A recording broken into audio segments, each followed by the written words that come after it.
Alright, so another Q&A session. Here we go. So, first question comes from Ruger538 Mustaine, asking me about if you can sign your friends to boot camp and assign your friends to the Navy, so like referral program. So yes, if you sign at least 2 people, you do get promoted to E3. So you have to talk to your recruiter. It depends, which type of people are they looking for. Generally, it's just any 2 people. However, your recruiter probably wants specific groups, such as 2 spec op guys, 2 nukes, or 2 females, etc. So talk to your recruiter, and they will give you more information about that. And next question comes from Future Sailor Garcia. So Julian Garcia or Julian, I don't know how to pronounce your name. So social life in the Navy. So are there loners, a-holes, social bugs, gym rats, so such like high school? It's not like high school in the terms of maturity level. However, there's always different cliques, different groups. There's people who always play basketball. There's always people who play console games. There's always people in the gym. Gym rats. For me, I'm more of an introverted person, so I'm a loner. I like to be alone, quiet place, read books, all that kind of stuff. So yeah, there's always different groups, and there's no really like a barrier. There's no like, hey, we stick with us, no one come in. No, it's pretty open. I would say. I mean, I haven't come across an a-hole yet. Everyone's generally nice, or everyone tries to be nice. Everyone has one of those days where just not in the mood. But for the most part, you're not gonna really have a problem getting along with people, in my opinion, when you're in the Navy. So next question comes from Chiraq Grimreaper. When can you use your leave days? So when can you use your leave days after boot camp or at A school? So you do get 2.5 days of vacation days each month. So when you have 30 days when you come out of boot camp, so you use 2 months. When you're in boot camp, you will have 5 days. So, and then you have A school that you go to, however long that is. So after A school is when you can use your vacation days. So for me, for example, I had 2 months in boot camp, 2 months in A school. That's 4 months. 2.5 times 4, that's 10. And then after A school, what some people did was they took I forgot exactly what the term was, but you can work for your recruiter, your local recruiter at home for 5 days, and then you stack that with 10 vacation days, so you have 15 days off. But like I said in my previous videos, make sure that you calculate that well according to what time of the year it is, or if your family is going on vacation. So to give you an example, when I got out of A school, I didn't use any of my leave days because next year my family and I are planning to go to Korea for vacation, and so I wanted to save up as much leave days as possible because going to Korea for vacation, you save up, you spend more family time, whereas if you just take day off, you go home, your family still has to work, so you don't spend a lot of family time.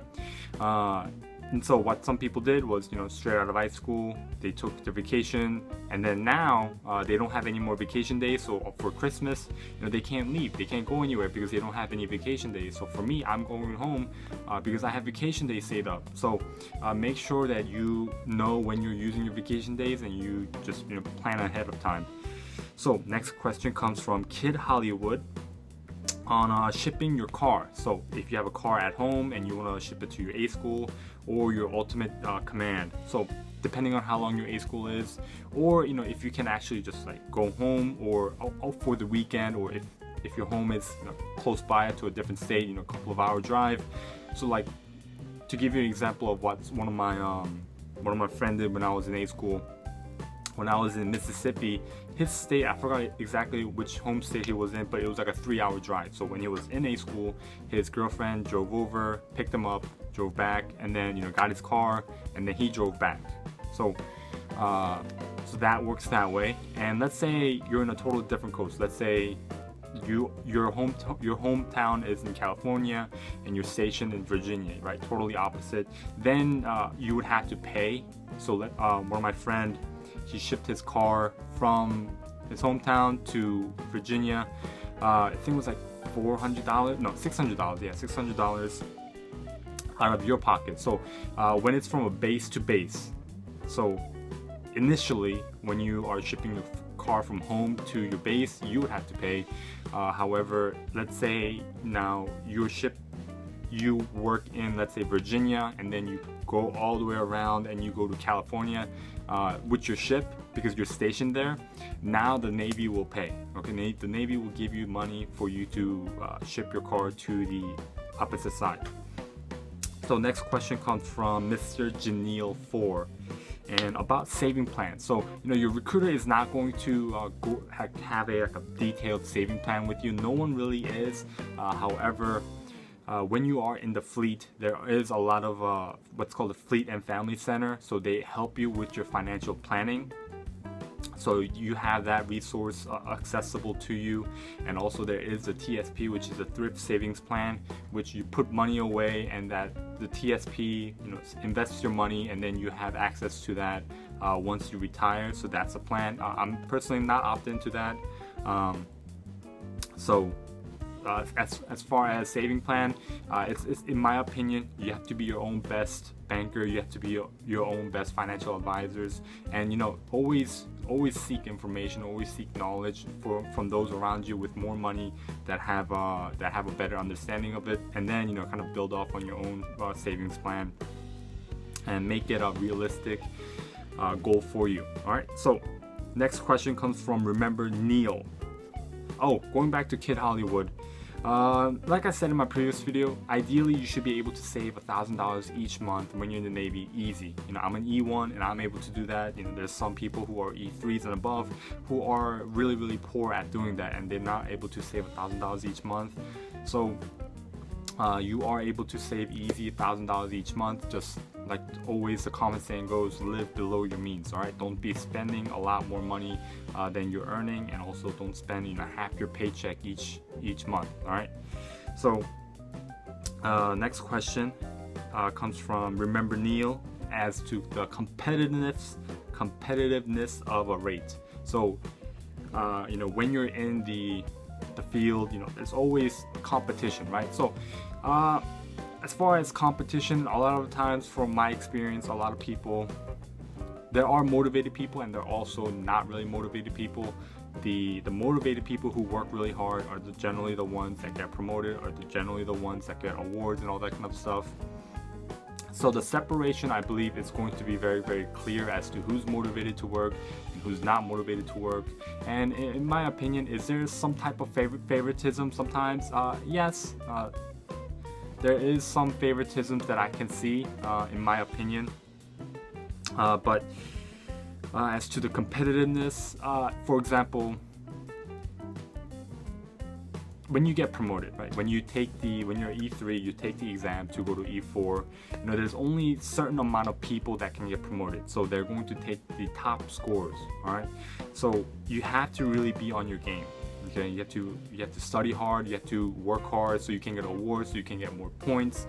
The better your performance, the more points you get towards your promotion to the next rank. So whoever has the higher points, there's going to be a cutoff. Not everyone's going to be able to get promoted. So the harder you work, the harder you study, the faster you'll be promoted. So I know some people in the Navy that have been in for 2 years and they're second class already, which is really, really fast. All right, I know some people who are also been in the Navy for 2.5 years and they're first class, which is petty officer first class. So that's really, really, really fast. So some people are very, very motivated. They work really hard and they get promoted really, really fast. Like for first class, like I know some people who've been in for 12 years and they're petty officer second class, so E5s. And so, there's a big difference. So in the same rate, right? So I know someone who's been there for 12 years, who's an E5, second class petty officer. I know someone who's been there for 2.5 years, who's a first class outranked second class, right? So it all depends on your performance, all right? And then, there are some times when a rate is so full that, the promotion rate is really, really tough.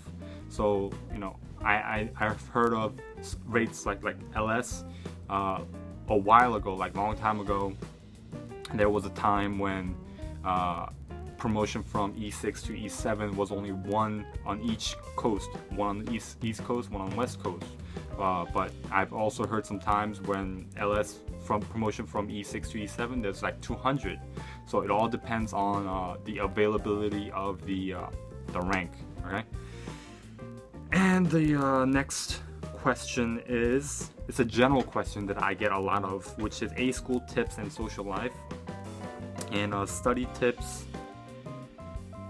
All right, so A school study tips. All right, as far as studying wise, as far as studying, taking the tests, all that kind of stuff, you have to do your own. You have to find your own study habits. You have to find your own study style. Not everything works for everybody. I'm kind of sweating. It's kind of hot in here. But not everything works for everybody. The way I study is not going to work for you, right? So you have to find your own study way. You have to find your own study habit. You have to try different things. You have to look up different videos, research your own, try out different things. So A school, boot camp's going to be a good time for you to really try out different stuff.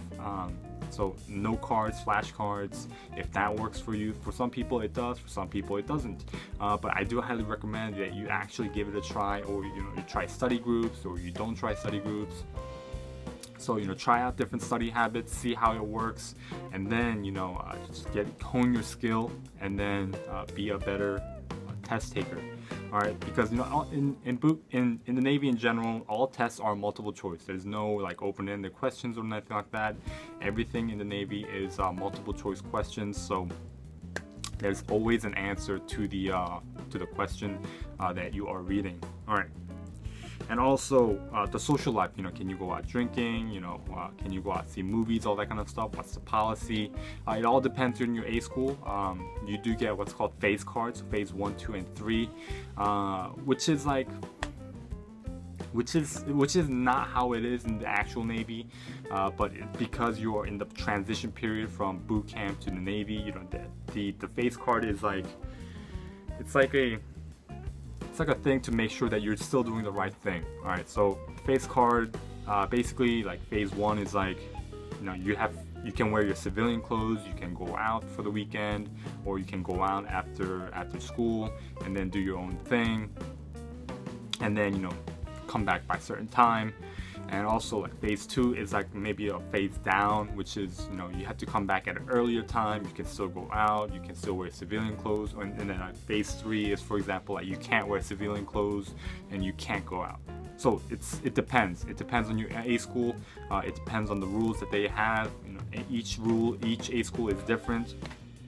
But yeah, you are able to go out, eat, drink, whatever. Some bases provide like a bar in base, and all that kind of stuff. Like there's certain events too for social life wise. Like for me, on Halloween, my base, the building that I live in, the MWR, which is Moral Welfare and Recreation, that each naval base probably has, they should have, had like they shut down the gym, and then they brought in a laser tag company. Very, very high tech. I was very, very impressed with the equipment, and then they've set up a whole laser tag facility in the gym for everyone to use. So that was pretty cool. So they're always doing something. So like for Thanksgiving, they had free meal and all that kind of stuff. So I'm excited to see what they're going to do for Christmas. So so as far as social life, get to know people, and the Navy is going to provide some stuff. So you're not going to be like isolated in a room if you can't really socialize. There's always something to do, like in the gym. The gym is like a minute away from me, right? I can just go out and go to the gym in like a minute. So I do work out a lot. So there's always something that you can do. It's just up to you to actually do it, right? And the next general question I get is personal training when you're in boot camp. Like, can you go to the gym on your own time? Can you train with the 800 division? No. There's nothing that you can do like alone. Anything that you do in boot camp is always going to be with your division, except for like going to medical aid, something like that. But for the most part, you're going to study with your division, you're going to work out with your division, you're going to eat with your division, you're going to sleep with your division. Everything you do is going to be with your division. All right. So you're not going to be like learning like taijutsu or whatever. You're always going to be doing something with your division. All right. And the last question that's generally asked by everyone is the banking question. So, which bank is great? USAA or maybe Fed, what should I do? Should I keep my hometown bank? So you do need a direct deposit in general for any type of bank. When you get to boot camp, they are going to help you out with the paperwork. So make sure that you bring your proper routing number, all that kind of stuff, savings account number, and checking number. So make sure you bring every single paperwork that they ask you. And as far as banks, each bank is really different. For the most part, they're all the same. They all function pretty much in the same way. But each bank, there's going to be pros and cons. Like some banks are more tailored towards the more money you put in, the more money you save. Or some banks are like, hey, when you take out a loan, the interest rate's going to be low. So each bank, there's specific differences. But for the most part, in my opinion, the overall it's each bank is going to be the same. But what I do recommend is if you definitely know that you're going to do your time and get out 4 or 5 years, I would say just stick with your hometown bank, because I'm personally going to go back home after my contract period is over. So for me, it doesn't make sense to have multiple different accounts and my money spread in multiple different ways, because I'm just going to do my short time and get out. So I'm going to go back home, so it makes sense for me to have my hometown bank, to keep my hometown bank, because I'm going to go back home. But for some people, if you're staying in for 15, 20 years, then I would say look into having a Navy or your branch military bank. I'm sure they offer some benefits that way. Exactly what, I don't know. I didn't really look into it, or I don't really care, because it doesn't really pertain to me in that sense. So like I said, in my opinion, and I made a previous video about this, for the most part, it doesn't really matter what bank you have. They're all generally the same. And